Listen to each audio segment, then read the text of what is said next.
Hi, I'm Dr. Liza Long, and in this presentation for English 101, I'm going to tell you more about our first essay, the literacy narrative. First, what is a literacy narrative? You may have written a narrative essay in the past, and that's really all this is. A narrative essay tells a story, right? That's the genre, it just tells us a story. But in this case, I want your story to focus on your past experiences with reading and writing, as well as considering your present relationship with communication, maybe not just reading and writing, but other forms of connection. So you'll be thinking about how your relationship with reading and writing has shaped you and your communication styles today. Now, as an option, you may compare or contrast your experiences with one or more of the literacy narrative examples we'll be reading for this essay. That's not required, though. You do not have to cite a source for this essay. So we have several resources to keep in mind as you prepare to do this essay.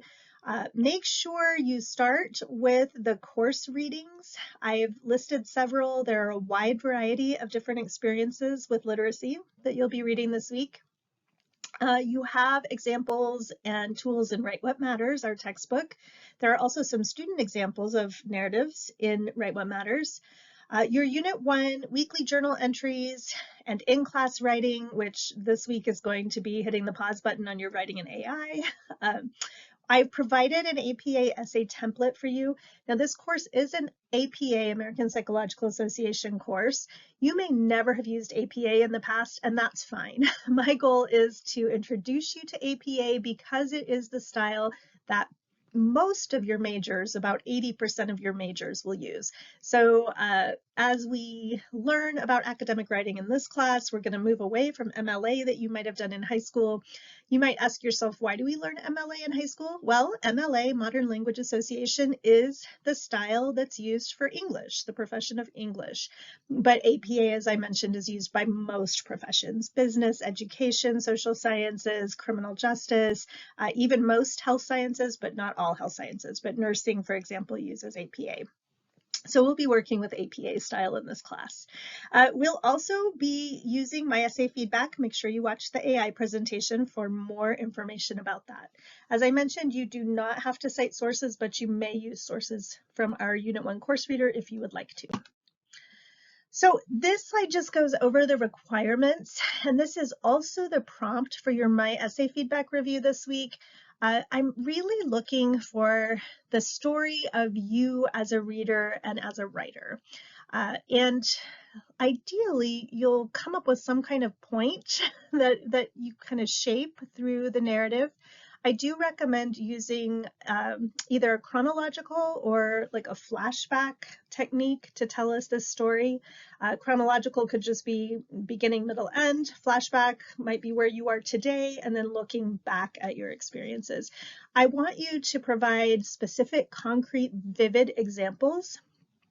So showing me rather than just telling me how you feel about reading, showing me the excitement you felt on reading a particular book that you love, for example, might be something you could do. Please reach out if you have questions about these requirements. Format and timeline. So timeline is always tricky in college classes. One of the keys to success is to develop a good time management system early on.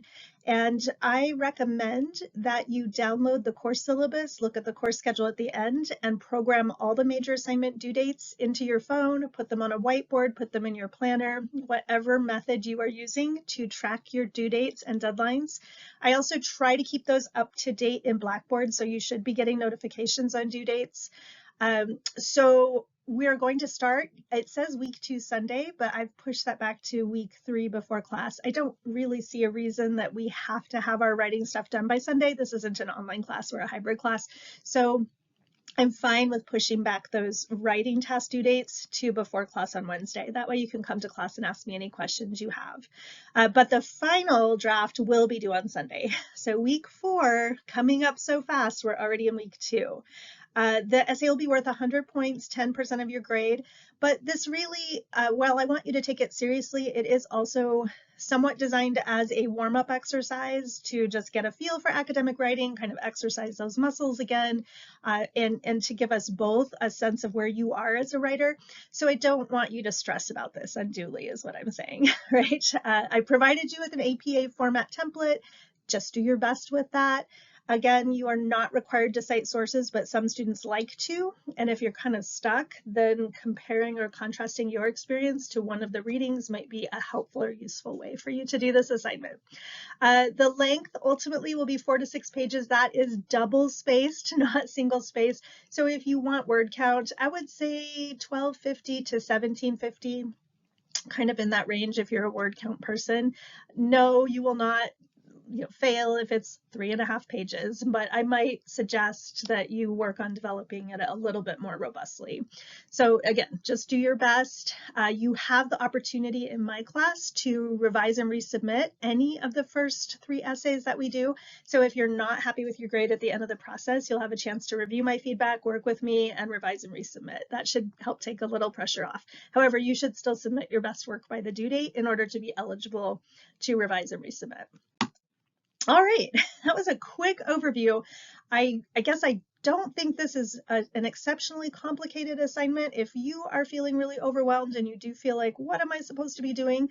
I would say the best thing to do right now would be to reach out to me as soon as possible or plan to attend office hours. Sometimes we can get more done in a phone call or a video chat rather than through email back and forth. So if you're really lost and not sure where to start, I'd recommend trying to set up a time to see me. I am moving my office hours this week because I have to attend that state conference. So office hours will be Thursday from 1 to 4, and I'm available quite a few other times. So if that time doesn't work for you, just reach out to me and we'll find a time that works for both of us. All right, everyone, I'm really looking forward to this assignment. It's usually pretty meaningful for students and I really enjoy reading them. So please do reach out if you have questions. Otherwise, I'm looking forward to seeing you in week 3, and good luck getting this started. Bye.